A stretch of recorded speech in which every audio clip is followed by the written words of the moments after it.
Chers amis, bonjour. Dans la vie, avons-nous toujours le choix? Avant de vous présenter une vidéo assez courte, 2 minutes tout juste, d'une youtubeuse que j'apprécie habituellement, mais là, pour cette fois-ci, je ne suis pas d'accord. Et vous allez comprendre pourquoi.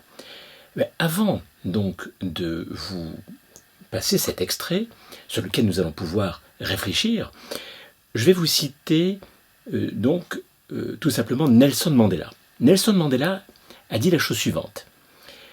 Dans la vie, on a toujours le choix. On a le choix d'aimer ou de détester. On a le choix d'assumer ou de s'enfuir. On a le choix d'avouer ou de mentir. On a le choix d'être soi-même ou de faire semblant. Là maintenant, je vais vous passer cet extrait. Je vais vous le passer en entier et peut-être je reviendrai peut-être sur certains passages parce que, en effet, bien sûr, cette personne n'est absolument pas d'accord avec Mandela et pas d'accord avec moi-même non plus. Voilà. Et ce qui est intéressant chez cette youtubeuse que vous allez écouter, eh bien, c'est que elle a un don pour s'exprimer et de rendre en quelque sorte ces vidéos très intéressantes. Donc, et autant j'ai pu la suivre sur un bon nombre donc, de ces vidéos, autant là, enfin la suivre, je veux dire, être d'accord avec elle, hein, autant là, vous comprendrez pourquoi, et vous allez comprendre pourquoi je vais vous parler aussi de Marshall Rosenberg un peu plus tard. Hein. Vous allez voir ce psychologue donc, qui est donc le créateur d'un processus appelé la communication non violente, a dit un certain nombre de choses, entre autres sur ce que disait Eichmann, hein, vous savez, donc l'un des dirigeants de l'Allemagne nazie. Et c'est très intéressant parce qu'il dit des choses intéressantes à ce niveau-là. Donc, je vais vous faire écouter tout d'abord donc cette youtubeuse que vous pouvez trouver facilement. Son nom, je vous le mettrai dans la description. Hein, voilà, comme ça, si vous pouvez voir ce qu'elle fait. Alors, donc, je vous la fais écouter. Tu sais, on a toujours le choix. Je dis non, ça, je n'y crois pas. Mais si, voyons. Et des fois, d'ailleurs, tu fais le mauvais choix. Je dis ça, je n'y crois pas. Alors, c'est quoi ta vision? Je dis 1, on n'a pas toujours le choix. 2, on fait toujours le meilleur choix. Alors, ma copine, elle me dit, là, je ne te suis pas du tout. Enfin, je dis, supposons, tu es syrien aujourd'hui, hein, c'est-à-dire pauvre et immigré, tu as un choix? Non. Je veux enlever tes enfants, je veux te faire travailler comme un esclave. Qu'est-ce que tu vas dire? Tu es juste dans la survie. Tu n'as ni droit, rien. Donc, elle me dit, ah oui, mais là, tu prends les extrêmes. Bon, je te dis maintenant, supposons aujourd'hui, notre société, il y a beaucoup de piratage. Hein? Est-ce que tu as le choix d'aller porter plainte? Ah ben oui, je dis non. La justice, aujourd'hui, elle ne peut pas t'aider parce qu'il n'y a pas assez d'argent, il n'y a pas assez de magistrats et ça coûte trop cher. Ce qui fait que pour des petites sommes, les petites gens n'ont pas d'autre choix que de se faire voler. Hein? Ils n'ont pas d'autre choix non plus que de mettre leur économie à la banque. Tu es bien d'accord? Donc en fait, on les oblige dans une situation, on ne leur donne aucun droit, donc ils n'ont pas d'autre choix. Oui, elle me dit, oui, mais ça, c'est technique, je parle au niveau personnel. Alors je dis, prenons au niveau personnel. Tu te retrouves dans une situation où tu es attaqué, tu t'es tétanisé. Tu as le choix de te battre. Ah ben il faut être courageux, mais tu l'achètes où le courage? Tu vas au supermarché, chez Amazon, c'est où? C'est ta nature. Par contre, le fait que tu bouges pas, il se peut qu'à côté de toi, ça réveille quelqu'un d'une force incroyable qui va venir te sauver. Parce que la nature est complémentaire. Mais celui qui vient te sauver n'a pas d'autre choix. Que sa nature lui impose, c'est de te sauver. Et toi d'être tétanisé. Un éléphant, il va pouvoir porter certaines choses. Un lion va pouvoir manger certains animaux. Un mouton va être végétarien. Notre nature détermine aussi nos choix. Ah, mais alors avec toi, tout est facile. Alors, hein, on fait toujours le meilleur choix. Ah, mais c'est ce que je suis en train de te dire. On fait toujours le meilleur choix. Pose-toi la question, est-ce qu'un matin, tu te lèves, tu dis, aujourd'hui, je vais faire un mauvais choix? Non. Tu as une nature et tu as des droits. Quand une société donne des droits, elle donne des choix. Quand tu connais ta nature, tu connais exactement tes choix. Voilà, c'est comme ça que je pense. Ciao. Alors, elle est très, très, très persuasive. Et vous voyez, c'est très important justement d'écouter même des personnes avec lesquelles nous ne sommes pas d'accord. C'est très important. Moi-même d'ailleurs, je vous signale qu'il m'arrive d'écouter et de suivre, enfin d'écouter les propos de personnes que l'on considère comme des fanatiques. Hein. Donc fanatiques, sectaires, etc., etc. J'ai toujours fait ça. Pourquoi ? Non pas parce que je cherche à tout prix à devenir fanatique ou quelqu'un de sectaire ou quoi que ce soit, mais parce que je ne rejette jamais aucune information. Et je cherche avant tout, pour moi, la vérité. Et vous qui avez suivi mon enseignement, en tout cas ceux qui ont regardé mes vidéos précédentes, je parle entre autres du fait que nous sommes cause et que nous sommes responsables de ce qui nous arrive. J'ai des vidéos où je donne tout un tas d'arguments et en quelque sorte, voilà donc. Et alors là, ce problème du choix, vraiment, je dirais, est parfait. Il est parfait parce que, justement, quand on l'écoute, on a l'impression, en effet, qu'elle a raison. J'avoue franchement qu'elle est très persuasive. Seulement, bon, nous allons revenir sur certains aspects de ce qu'elle dit. Bon, oui. Bon, oui, donc je disais, donc, nous faisons toujours le choix, nous faisons toujours un choix, même quand nous pensons que nous ne faisons pas le choix, ou que nous n'avons pas le choix. Nous faisons toujours un choix, puisque à chaque seconde, de toute manière, nous levons le bras, nous baissons le bras, nous ouvrons la bouche, nous la fermons, nous avons le choix en permanence. À la rigueur, même si quelqu'un nous interdit quelque chose, quelqu'un nous dit « tais-toi », nous pourrons ouvrir la bouche, si nous, finalement, oui, à nos risques et périls, bien sûr. D'accord, mais nous avons toujours le choix. Vous allez voir jusqu'où ça va. On le fait donc de bien comprendre qu'il est très important, bien sûr, je donne dans mes précédentes vidéos la raison pour laquelle, en effet, nous sommes cause quoi qu'il nous arrive et dans toutes circonstances. Et je m'appuie entre autres aussi sur des raisons très scientifiques liées donc à la mécanique quantique. Donc là, il faut comprendre que en fait, quand elle parle de choix, en fait, par exemple, elle dit par exemple à un moment donné que la société ne nous donne pas de choix, et à travers le droit, donc la société nous prive de nos choix en quelque sorte. Hein, elle nous interdit en quelque chose. Hein. Bon, mais en fait, c'est là où vous voyez combien il est très important de définir les termes hein, et de bien comprendre que quand on parle de choix, il s'agit en effet d'une décision, en tout cas, entre deux choses, deux, trois ou quatre choses, enfin, différentes possibilités donc d'action. Hein. Alors qu'en fait, quand on l'écoute, moi j'ai plutôt, comme j'essaie quand même de lui donner raison, quand même malgré tout, je ne veux pas non plus m'opposer à elle uniquement pour le plaisir de m'opposer à elle, je me dis que on pourrait arriver à s'accorder dans la mesure où ce qu'elle appelle choix, moi j'appelle ça une limite. Hein. C'est-à-dire que la société nous donne des limites. Voilà.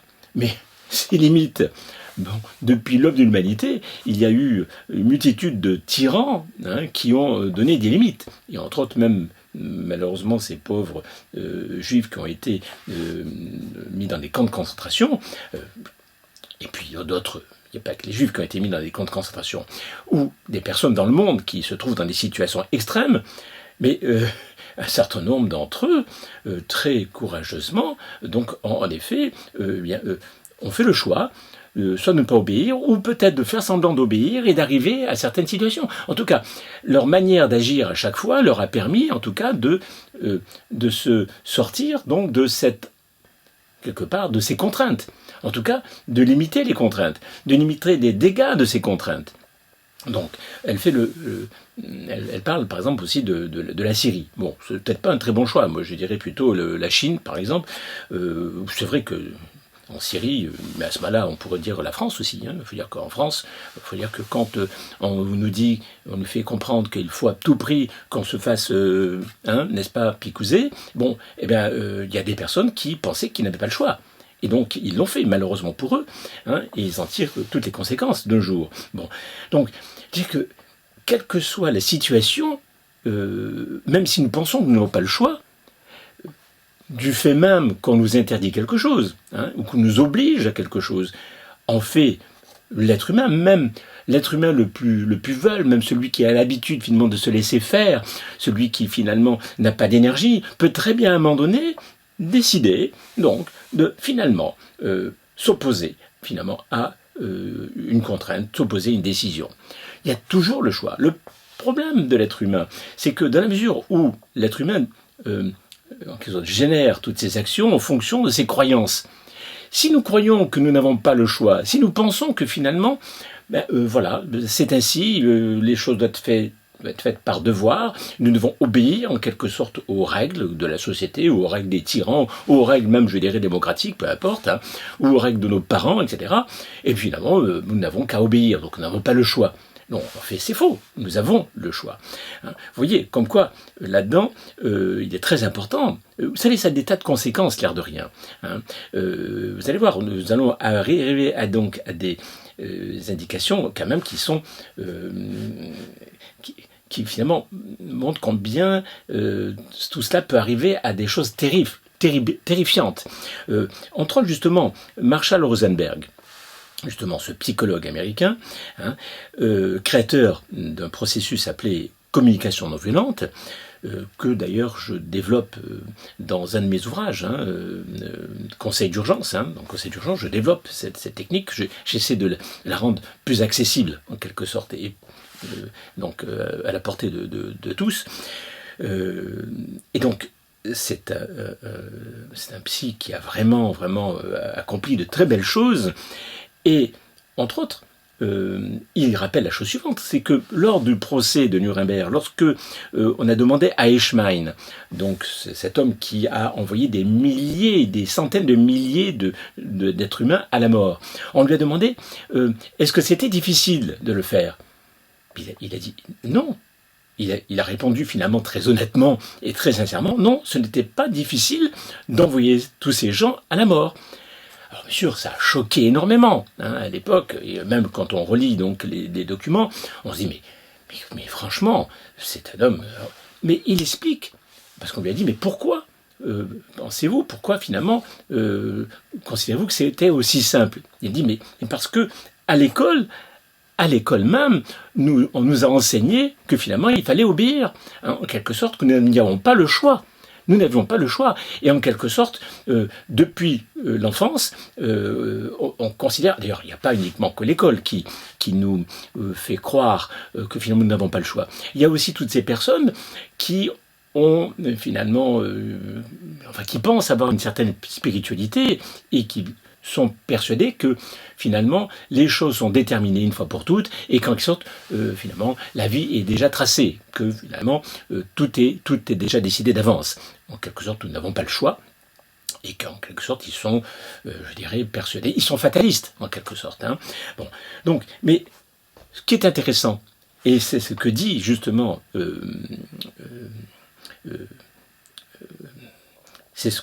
Marshall Rosenberg, il dit la chose suivante, il dit que justement, du fait même que l'on enseigne, ou on fait croire finalement aux enfants dans l'éducation, d'ailleurs à l'époque quand il s'était exprimé, Marshall Rosenberg, devant finalement des parents d'élèves, il a choqué certains de ses parents, parce que ses parents considéraient que les enfants n'avaient qu'à obéir, et qu'en quelque sorte, finalement, en effet, du fait même de cette éducation qui consiste à dire « tu dois obéir, ne discute pas, c'est comme ça », eh bien, ça a habitué finalement ces enfants, finalement, à considérer qu'il n'est pas le choix. Voilà.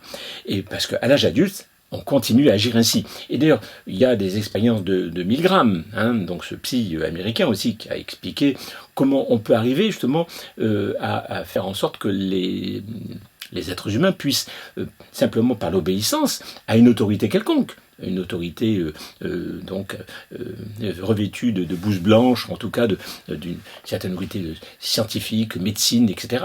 Comme d'ailleurs nous avons pu le voir donc dans notre société justement en 2020, 2021, avec donc des médecins de plateau qui finalement nous disaient ce qu'il fallait faire, ce qu'il ne fallait pas faire. Bon, eh bien, dans l'expérience de Milgram, vous pouvez voir sur Internet, eh bien, on voit quoi? On voit finalement, donc ils avaient fait des statistiques sur plusieurs centaines de personnes. Enfin, il me semble qu'il y a beaucoup de monde qui ont été étudiés, et finalement, ils s'en sont arrivés pour un grand nombre. Je crois que c'est dans les 70-80%, finalement, en obéissant, finalement, à appuyer au point de tuer. C'est-à-dire qu'en obéissant, ils en arrivent finalement à des actes extrêmes. Bon. Et tout ça sous le couvert donc, de la science, sous le couvert de l'autorité. Bon, donc, alors, je ne vais pas rentrer, vous regarderez elle est très intéressante cette expérience de Milgram. Elle est très bien expliquée sur Internet, sur YouTube.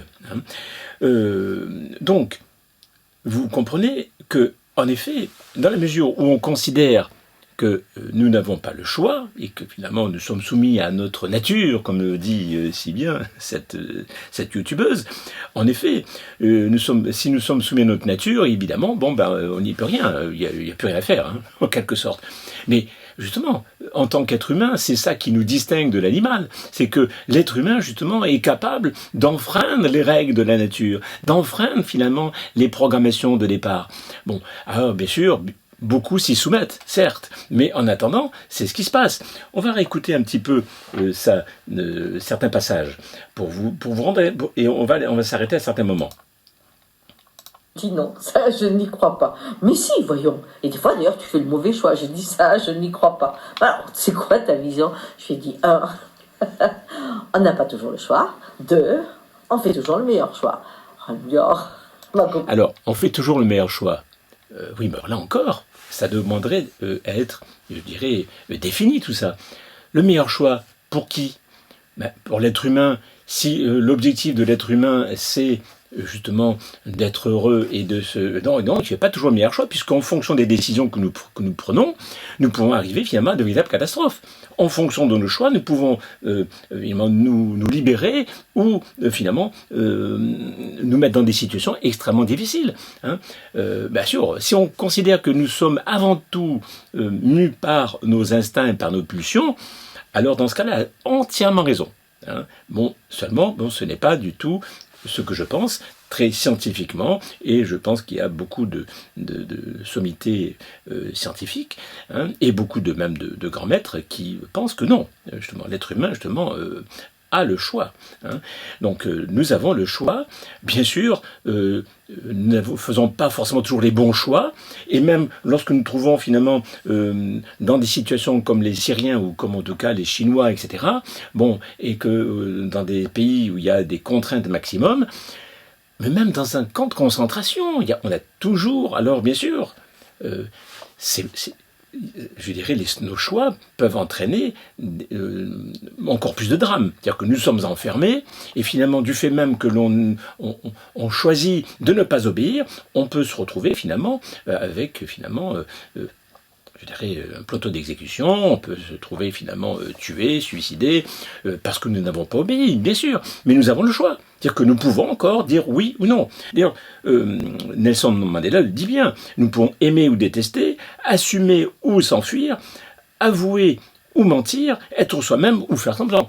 Bon, donc en fait, nous avons le choix, même si nous pensons que nous n'en avons pas. Et je dirais que quand nous pensons que nous n'avons pas de choix, c'est simplement parce que nous mélangeons en quelque sorte la notion de choix avec la notion de limite, comme je le disais tout à l'heure. C'est-à-dire qu'en fait, nous pensons que finalement, nous n'avons pas le choix simplement parce qu'on nous interdit ceci ou cela.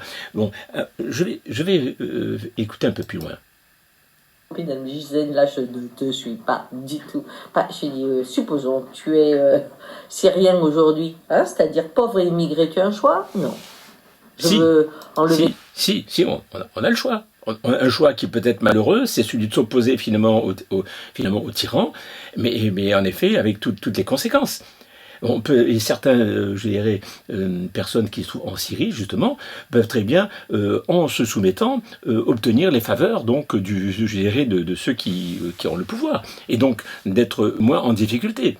Donc tous les collabos, d'ailleurs, entre parenthèses, tous les collabos français, entre autres, hein, déjà à l'époque des nazis, mais encore maintenant à l'époque donc des nazis actuels qui sont au pouvoir. Bon, il y a tous ces collabos qui finalement donc ont accepté toutes les conditions et ne se sont pas opposés. Ils n'ont pas été suspendus. Hein, tous ces soignants qui finalement ont accepté de se soumettre et donc ils considéraient qu'ils n'avaient pas le choix. De leur côté, ils ont été épargnés quelque part par l'autorité, puisque finalement, ils n'ont pas été suspendus, alors que tous ces soignants qui ont été suspendus se retrouvent finalement sans chômage, sans indemnité, ni quoi que ce soit. Ça fait près de 2 ans maintenant qu'ils sont complètement à la rue. Bon, donc, si c'est pas une dictature, ça, si c'est pas terrible et terrifiant, bon, alors bien sûr, je présume que ce sont des personnes qui se sont débrouillées pour être aidées un peu, plus ou moins par d'autres personnes, mais leur vie est quand même devenu un calvaire. Ça a été très difficile. Et il y a certains qui ont eu le choix, qui ont décidé finalement de changer de métier, de faire autre chose. Donc, et ne pas finalement se contenter de pleurer dans leur coin. Bon, et il y a ceux qui finalement ont porté plainte et qui ont réussi à finalement être rétablis dans leur oui, parce qu'il y a des soignants qui ont été par la justice justement, même si je suis d'accord avec elle, la justice de nos jours est quasiment inexistante, ça n'empêche malgré tout qu'il y a encore des éléments de justice un peu partout, quand même malgré tout en France, et certains soignants suspendus ont pu récupérer donc leur emploi. Hein, ils sont peu nombreux, mais grâce à la justice. Donc il ne faut pas non plus considérer que la justice est complètement inexistante en France. Elle est bien sûr extrêmement corrompue, mais il en reste encore, la preuve. Donc, oui, donc, je vais donc continuer comme à écouter. Et tes enfants, je veux te faire travailler comme un esclave. Qu'est-ce que tu vas dire? Tu es juste dans la survie. Tu n'as ni droit, rien. Donc, elle me dit, ah oui, mais là, tu prends les extrêmes. Bon, je te dis maintenant, supposons aujourd'hui, notre société, il y a beaucoup de piratage. Hein? Est-ce que tu as le choix d'aller porter plainte? Ah ben oui, je dis non. La justice, aujourd'hui, elle ne peut pas t'aider. Parce que y a... Oui, alors voyez là, c'est très intéressant. Parce que, est-ce que tu as le choix si tu es piraté, hein, elle dit, non, tu n'as pas le choix. Parce que tu n'as pas le choix parce que finalement, la justice ne sera pas là pour t'aider.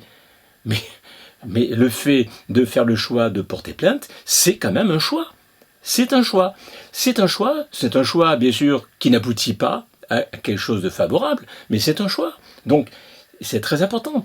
Quand on étudie justement le comportement humain, quand on étudie la philosophie, ou quand on étudie évidemment tous les problèmes humains dans la vie, c'est très important d'être bien, je dirais, de travailler avec de bons concepts et de bien les définir. Et le terme de choix, en effet, ça n'a rien à voir avec les limites.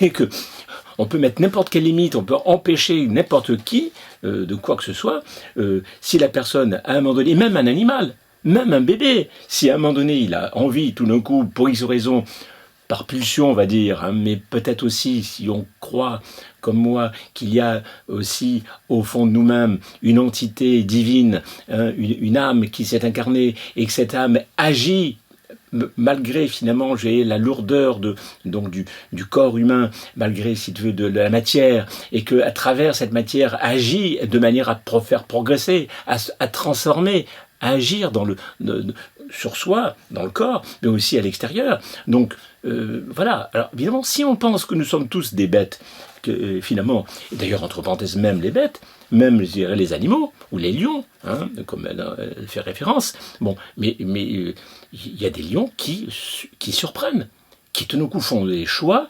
inattendus et qui ont des comportements non pas de fauves et de bêtes féroces, mais de tout amour et de protection d'autres animaux.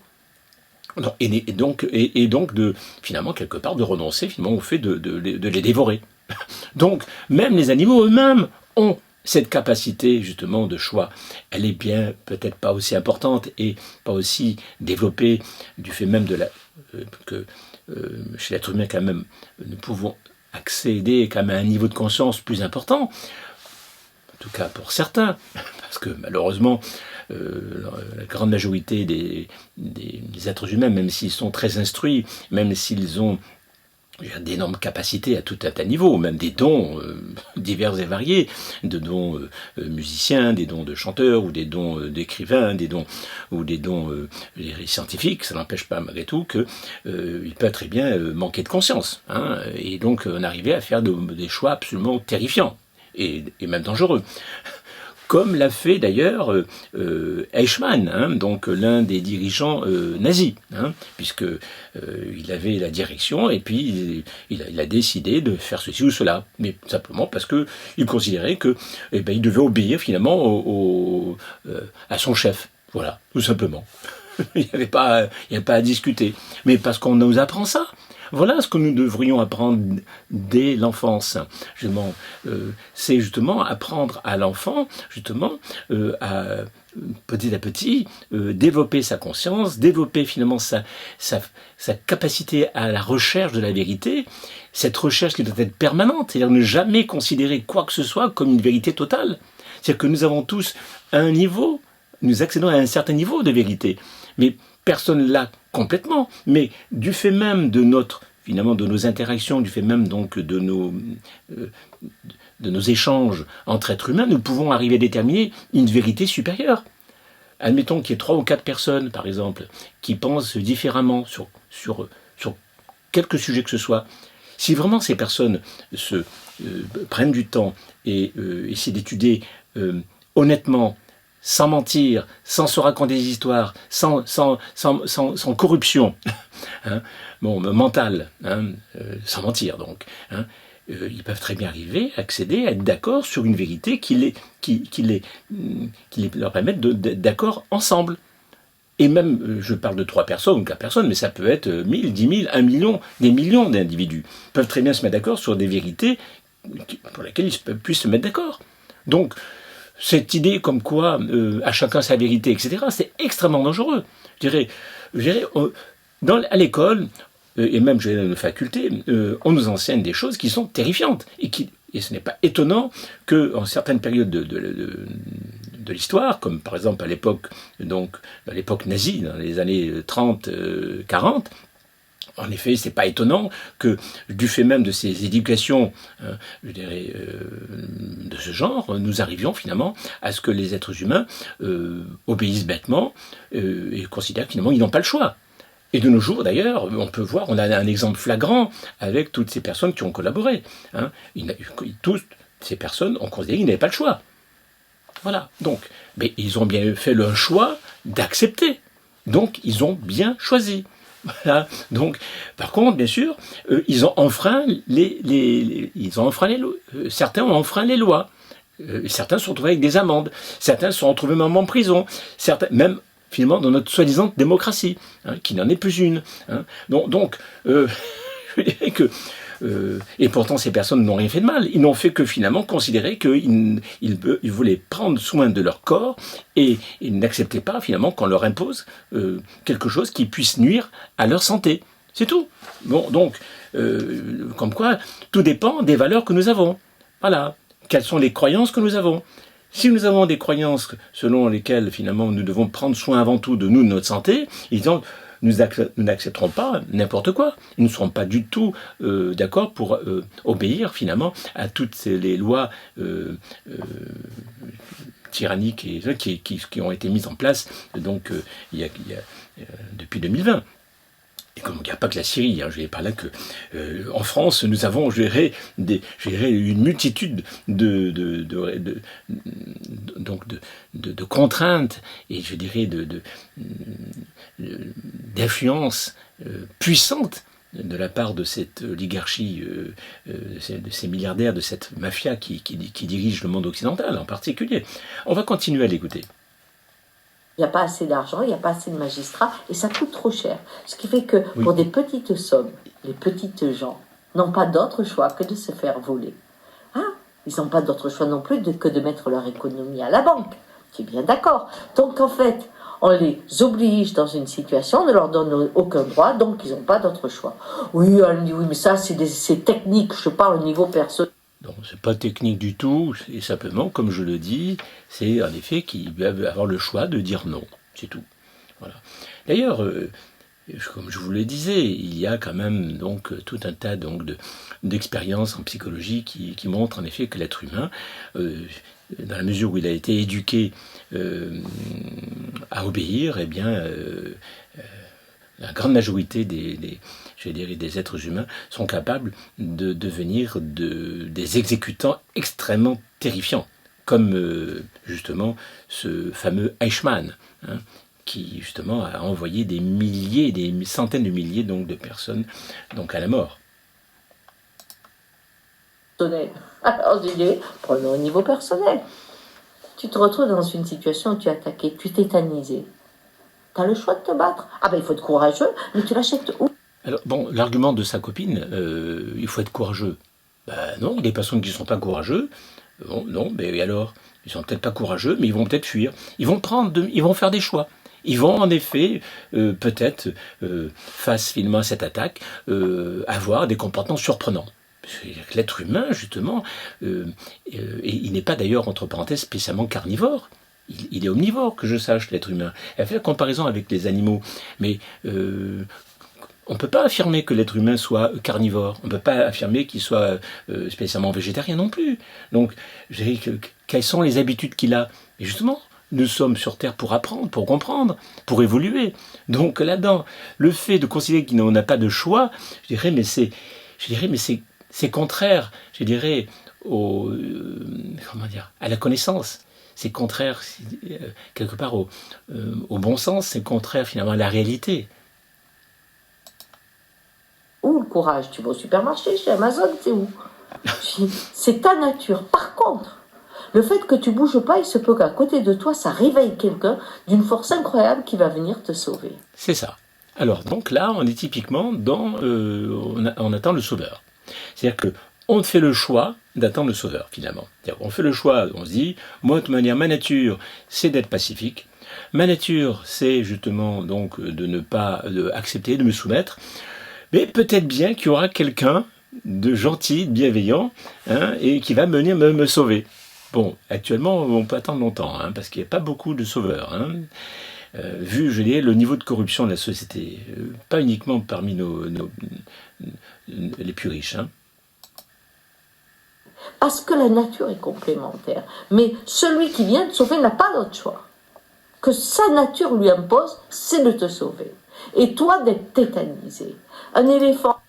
Sa nature lui impose. Ben non, mais moi, ma nature m'impose, dans certaines circonstances, à la limite, de devenir extrêmement violent. Comme d'ailleurs pas mal d'êtres humains, et pas uniquement des hommes, hein, et des femmes. Mais justement, du fait même de mon évolution et du travail que je fais sur moi, du fait même, je dirais, de tout ce que j'ai appris, tout ce que j'ai compris, il est évident que, je dirais que agir brusquement et d'une manière agressive et destructrice, pour quelque raison que ce soit, non. Je serais toujours en train de tout de suite de faire le point, vérifier, réfléchir et trouver une solution qui soit adaptée. Je dirais le choix le plus juste possible. Voilà, pour moi et pour les autres.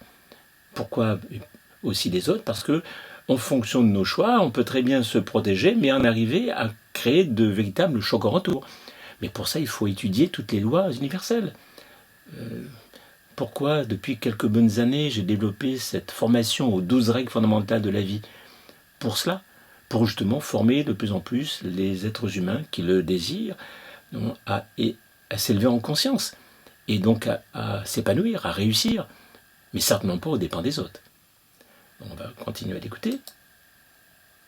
Il va pouvoir porter certaines choses. Un lion va pouvoir manger certains animaux. Un mouton va être végétarien. Notre nature détermine aussi nos choix.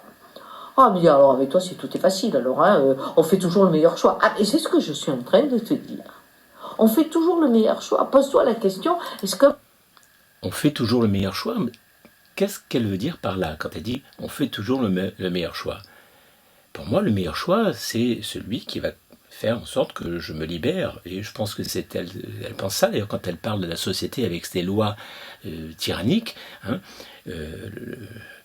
faire le bon choix, on le fait quand en effet on se sent libéré et quand on n'est plus, on a trouvé une solution. Donc, dire qu'on fait toujours le bon choix, par rapport à quoi? Je dirais que c'est toujours pareil. Lorsqu'on étudie, c'est pas uniquement qu'en mathématiques ou en physique. Hein, bon, évidemment, j'ai une formation de scientifique. Bon, alors c'est peut-être plus facile forcément pour moi, mais je vois bien qu'il y a une multitude de grands maîtres et de personnes qui fonctionnent de la même manière, c'est-à-dire qu'ils fonctionnent d'une manière très scientifique. C'est-à-dire que quand on dit que finalement parce qu'elle vient de dire tout simplement que bon ben oui on subit notre nature. Bon, mais c'est là c'est terrifiant. C'est-à-dire que finalement bon il n'y a rien à faire. Le matin, tu te lèves, tu dis, aujourd'hui je vais faire un mauvais choix. Non. Tu as une nature et tu as des droits. Quand une société donne des droits, elle donne des choix. Une société donne des droits, elle donne des choix. Non, elle donne des limites, elle ne donne pas des choix. Puisque les choix, c'est les choix de l'être humain. À moins qu'on pense que l'être humain n'a pas de choix, il ne fait jamais de choix, tout simplement parce que il n'est que toujours dans la soumission. Or, même une pierre, même je dirais un animal, peut être surprenant. Et finalement, il ne va pas forcément obéir systématiquement. Donc là, elle aboutit à une contradiction. Voilà, mais c'est pour ça que c'est très important donc de réfléchir et d'analyser les choses en profondeur. Et surtout, pour pouvoir le faire correctement, de bien définir les termes. Un choix, c'est quelque chose qui correspond à l'être humain. C'est une décision de l'être humain. C'est pas une décision donc de l'État, c'est pas une décision des autres, c'est une décision de l'être humain. Un choix. Donc en effet, une société met en place des lois, et donc surtout si une société tyrannique, hein, comme celle que nous avons actuellement, qui s'enfonce de plus en plus dans la tyrannie, et il est évident que la manipulation, etc., oui, on peut très bien, bêtement, obéir, écouter la télévision, considérer que finalement les journalistes ne nous mentent jamais, etc. On peut toujours, oui, c'est une question de croyance. C'est pas une question de choix. Donc, c'est-à-dire que là, nos choix dépendent en effet de nos croyances. Mais ils ne dépendent pas des lois, ils ne dépendent pas finalement des obstacles, ils ne dépendent pas des limites que l'État nous impose ou que les autres nous imposent. Donc là, il y a vraiment un problème lié donc à ce sens qu'elle donne au choix. Au choix, donc, on va continuer. Tu connais ta nature. Voilà, écoutez, c'est terminé. Bon. Je pense que, voilà, on a fait le tour. Hein, c'est clair que, c'est comme je disais au début, il faut se méfier de tout ce qui nous semble beau, hein, bien dit. Et même de moi, méfiez-vous de moi. Je veux dire, parce que je suis certainement pas aussi, je dirais, séduisant en parlant. Hein. Elle a une manière de s'exprimer facile, aisée. Quand on l'écoute, on est entraîné, je dirais presque magnétiquement à être d'accord avec elle. Donc, surtout, même si ça vous arrivait donc d'être entraîné par moi, on ne sait jamais, des fois, parce que même je me considère pas bien moins doué qu'elle, hein, ça c'est clair sur ce plan. Et donc, méfiez-vous de tout le monde. Il ne s'agit pas de devenir parano et d'avoir peur de tout, mais ne croyez jamais quoi que ce soit. Ne prenez jamais quoi que ce soit comme argent comptant. Vérifiez, comparez, étudiez, prenez le soin avant finalement d'être partisan, d'être pour ou contre ou quoi que ce soit. Bon, moi, je suis pas d'accord avec elle, mais je l'explique. J'explique pourquoi. Je ne me contente pas de dire oh, je ne suis pas d'accord avec elle. Non, j'explique. Voilà. Et à d'autres reprises, je considère que pour d'autres vidéos qu'elle a fait, j'ai trouvé ça tout à fait exact. Donc, on n'est pas parfait, et moi-même de mon côté, je ne suis pas parfait. Par contre, une chose importante, c'est de rechercher justement à progresser, et de chercher à élever notre conscience, à élever finalement notre niveau de vérité. Voilà, et ça c'est très important. Et malheureusement, en faisant comme elle fait, pratiquant de cette manière-là, elle aura forcément du mal à aller vers plus de vérité. Elle a quelque part la chance d'avoir probablement une bonne éducation et en tout cas des bonnes valeurs, si bien que quelque part, dans ses vidéos en général, elle dit des choses très justes. Hein. Mais pour progresser, il est très important d'être capable de remettre en question ses propres. D'ailleurs, entre parenthèses, si certaines personnes ne seraient pas d'accord avec Nelson Mandela, si elles ne seraient pas d'accord avec moi-même, si elles ne seraient pas d'accord avec Marshall Rosenberg, hein, qu'elles me le disent en commentaire. Je dirais que je n'impose rien. Je veux dire que moi, je pense que ça me paraît, on va dire, scientifiquement démontré tout cela. Je dirais qu'il n'y a pas besoin donc de se dire je suis scientifique. N'importe quelle personne qui réfléchit et qui a cette démarche, ce processus de conscience en elle qui consiste à ne pas écarter les nouvelles informations ou en tout cas les avis différents. Hein, pour ça, je vous disais que au début de ma vidéo que il m'est arrivé combien de fois, et ça me dit que ça continue, à écouter et à, donc des personnes qui sont réputées comme des personnes qui ne sont pas recommandables. Et pourquoi je le fais? Parce que je ne me fie pas à ce qu'on me dit. Ce n'est pas parce qu'on me dit c'est quelqu'un qui est dangereux, c'est quelqu'un qui est ceci, qui est cela, je vérifie par moi-même. Voilà. Et je vous incite à en faire autant. Parce que c'est de cette manière-là que vous arriverez à des niveaux de conscience de plus en plus importants. Pour finalement votre propre bonheur, messieurs, mais pour aussi le bonheur de l'humanité. Pour faire en sorte que nous puissions vivre tous dans un monde où il fera bon vivant. Voilà. Mais écoutez, sur ce, je vous souhaite plein de bonnes choses. Si cette vidéo vous a plu, n'hésitez pas à la liker, à la partager, à la faire connaître, à faire connaître aussi mes autres vidéos qui, je pense, devraient vous intéresser.